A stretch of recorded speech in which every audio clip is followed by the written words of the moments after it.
Mike Harber, and this is Crash Talk. I'm going to have our second session with Mandi tonight, and we're going to talk about some more of her experience and what she's done. But first, let me give our disclaimer. I'm not an attorney. None of the employees at Harber Appraisal are attorneys, and we are not giving you legal advice. If you need legal advice, you need to seek that from a practicing attorney. And our first session with Mandi, you can go look at it in the archives. We were talking about diminished value and loss of use and how she prevailed and went all the way to small claims court on her own.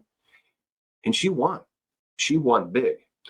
And so tonight, we're going to talk about her other claims and how we helped with those. So with that, let me invite Mandi to come on. Well, Mandi,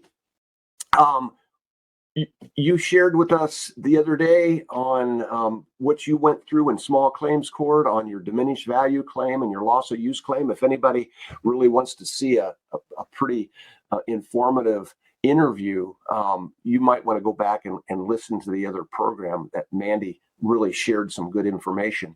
But and I know this probably it doesn't make you happy, but we did 3 claims with you. Yeah. We did the diminished value and the loss of use, but we also did 2 total loss claims. And going through a total loss, were there any injuries? Were you hurt at all in those? I was actually, and they weren't far apart, but I'm good now. I've got all the medical care that I needed and everything, but yeah, no, I'm good. Okay. All right. So the first accident, now we were in the middle of doing your diminished value and your loss of use claim. And then it was like right around that time, then you had a pickup truck that was hit. Was it your fault or did somebody else hit you? He hit me, but I feel like it's really convoluted these days in terms of how that's decided. They're leaving it up to the insurance companies, and oftentimes the insurance companies just want to pay and move on. So in a roundabout way, no, it was not my fault, but the insurance company, I think, agreed to take it 50%. Yeah, okay. it's interesting how that works. I didn't get any tickets. There wasn't anything there, but yeah, it was an unfortunate incident. But it is important to note that because so often I hear people when they're in an accident, somebody else hits them, and you're angry.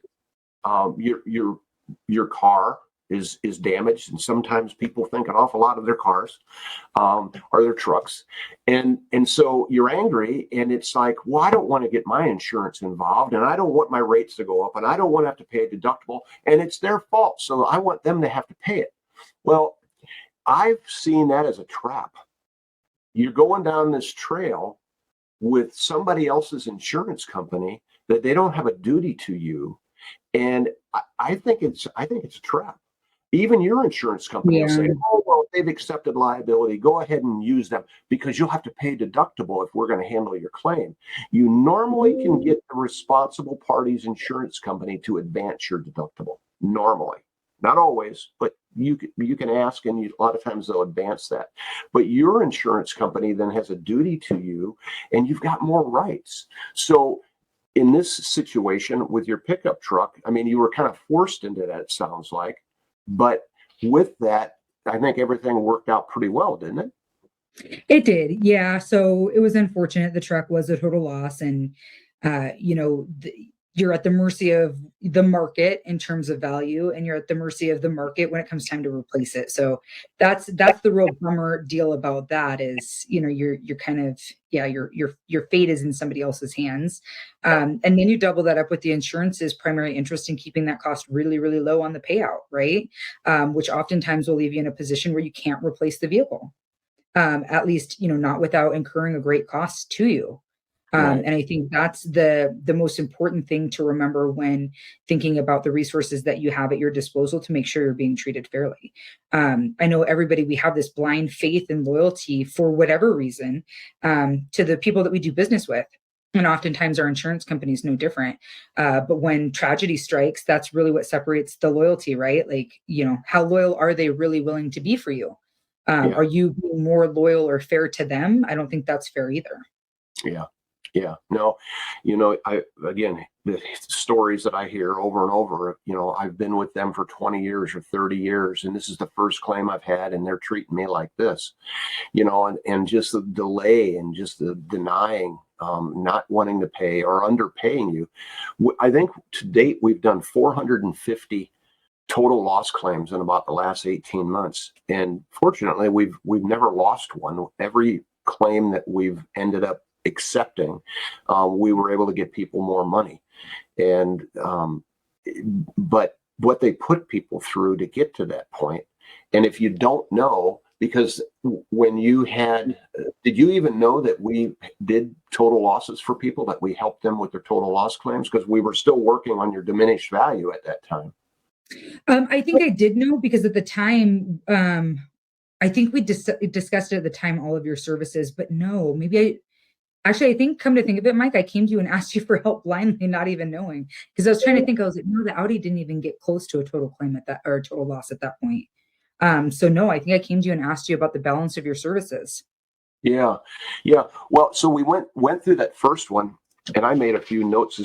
Like I said, you've got you've got quite a volume of documents in our files. On that first one, and I have to say that was probably one of the smaller claims that we've worked on for somebody. Again, we were able to get you more money, but not as much as I like to see. But then the second one, which is fairly recent, that was a May of this year accident that you had, and that was your new car too, wasn't it? Wasn't it the one that you bought? Yeah, that was my brand new dream car. And this is the huge differentiator, I think, in terms of the truck and the Audi, and one where I talk about when, before I knew about services like yours, you guys, essentially, I had an auto accident, and you'll see a trend where I do like the premium cars. Premium cars means being treated less fair by your insurance company. And here's the reason why, because there's fewer of them out there to do a comp on. And so if you don't have proper representation, then you're at the mercy of them saying, this is the made up value of your car because we, the insurance company, couldn't find a comp. Miraculously, as you could imagine, it falls in their favor. Coincidence? But that's where you run into issues, is these premium vehicles. The car that I talk about, being a total miss and not knowing about your services, it was a very unique coupe with unique features and upsell value to it. There wasn't another one like it available on the market. We ran into the same thing here with the Audi. And in fact, the Audi I couldn't even replace. There's none other like it for sale at the time that I wrecked the car. And that works in the insurance benefit because they get to say the next tier, or even 2 or 3 tiers below, that's your comp value. And that's where you come into play and argue the specifics on the option packages and the different things, that truly added value. And that's why the Audi one was a lot more complex. I think the pickup truck was a little bit more straightforward because it was a pickup. There were plenty of them out there. Also, probably why it wasn't, a higher value. There were many of them, right? That makes it less rare. So, Well, you in our other interview, I mean, we talked about you're a fighter, and you don't just give up easy. So on these total losses, what did you try doing on your own, and what happened? yeah, so that very first one I went up against, so the very first one that you guys never saw, was my first glimpse into the insurance company and how they self-serve, how everything's in the interest of themselves. And it was arguing down to a T. I mean, even pulling sources from like Wikipedia, because they couldn't find the upsell packages, and really just trying to strong arm me. Essentially, they did end up conceding a little bit, but they would have a lot more if I had somebody more versed in it, in my corner, so to speak.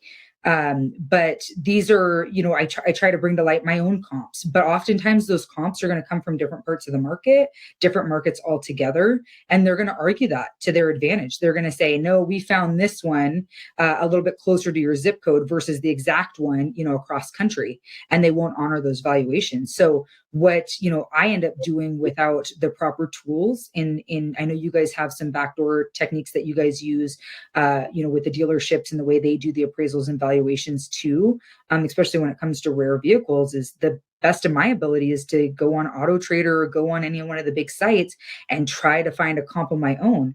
But if you're in the situation where it's a rare car, good luck, because you have to find it in your own market in order for it to make sense if you don't have the know-how to do it the other ways.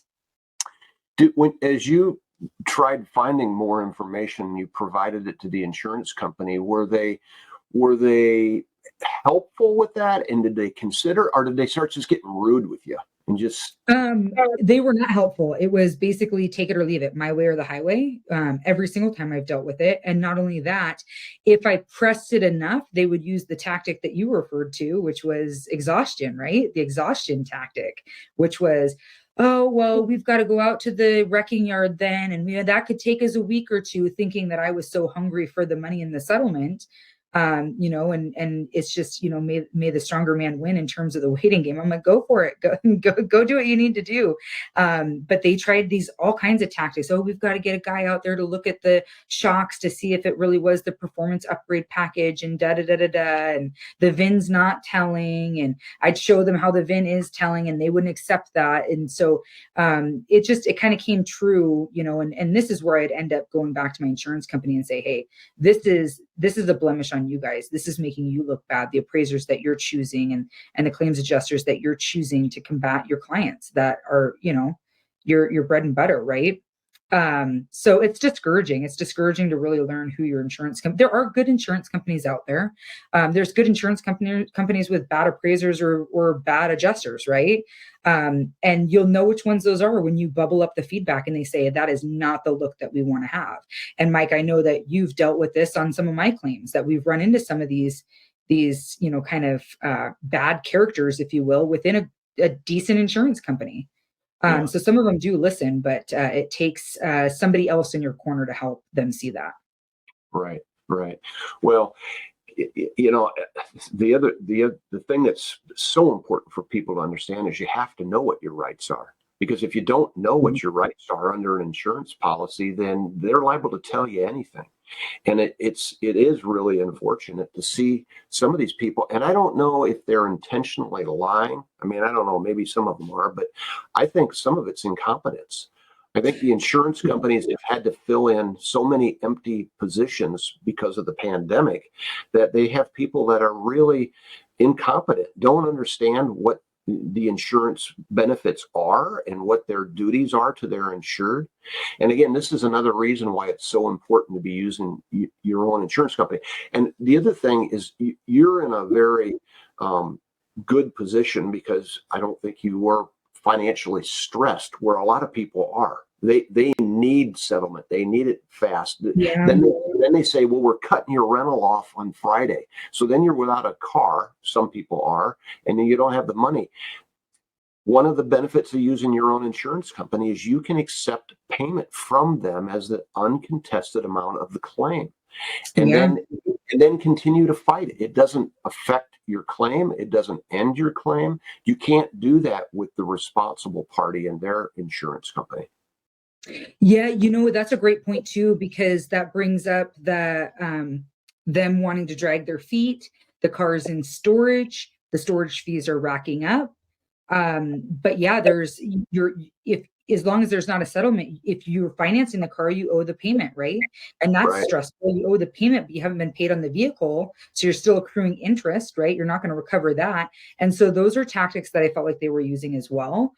And you're right. I'm fortunate enough. I was in a position where I said, that's fine. I'd rather, wait, let's, in the instances where we could accept, the undisputed or uncontested amount up front to settle that out and get it behind us, and then just argue the delta above and beyond, then let's do that. But there are often times they use that as a tactic. Like, Oh, yeah. they'll say, Mandy, you're accruing the storage fees. No, no, no, no, no, no, no, I'm not. The insurance company's accruing that. So to your point, a lack of competence, but I think also this is the way we've always done it. That's that comes up quite a bit, or there just haven't been enough people that have questioned it.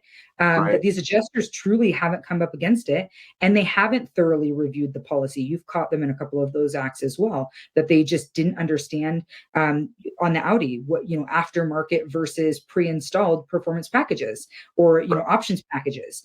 That, they think they've seen every policy and they're aware of what's in X insurance company's policy, and they're carrying forward assumptions. So incompetence, assumptions, and then the way we've always done it, and nobody's ever questioned it, i.e. the policyholders never question the way they do it. And that's what I think that we need to change. We need to change those rhythms, and it takes people with the know-how, like yourself and your team, to help us understand where we have the leverage to push back. Yeah. Yeah.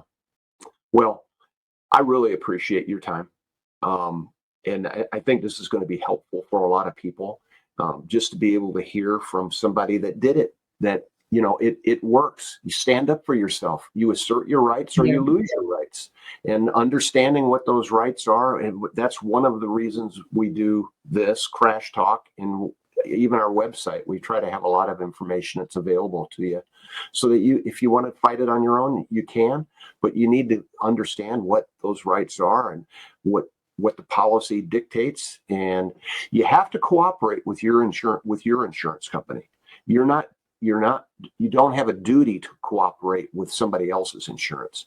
But when you're dealing with your own insurance company, and one of the things that was said, and it is important, I hear this quite often: well, I'm not going to release my car to them until we get an agreement. Well, they can use that against you. One of the biggest insurance company right now is using that against people. They're reducing their settlement because of the amount of storage that racked up after the insurance company gave them a warning. Once they give you in writing that the vehicle's a total loss, they'll give you so many days of storage, and after that, they aren't required to pay it. So Right. it's important that you don't just dig your heels in and think that you're going to win every one of those battles. Again, you have to know where you're in the right and when you're not. Yep. And that's the key, is if you don't know anything about your insurance policy, except for the fact that you have the right to challenge the appraisal, if that's the only thing just know it and know who to contact afterwards, after Yeah. you exercise that right. I think it's also important to point out to folks that I'm just an average person. That's why we enlist services that understand it better than we do. I do marketing for a living. I couldn't be any further from legal, from insurance, from all of this stuff. So I just want people to understand, like, I'm just a normal person too. Like, yeah, so nothing special going on over here. I knew the right people to contact. So Well, you have the personality and the energy and just the go that somebody's not going to push you over. yeah, I do have a little bit of a backbone. I think I've been called, what is it? Command presence. I have a command presence. And then strong-willed, I think, is what my mother called me. Oh, I can see all of that. Yeah, All right. for sure. All right, Mandy. Well, you enjoy the rest of your evening. I really do appreciate your time. And hey, God forbid, if you ever need some help. Don't say it. Don't jinx me. But thank you, Mike. Truly, honestly, I appreciate everything that you and your team have done for me. All right. Well, thank you very much. You have a good evening.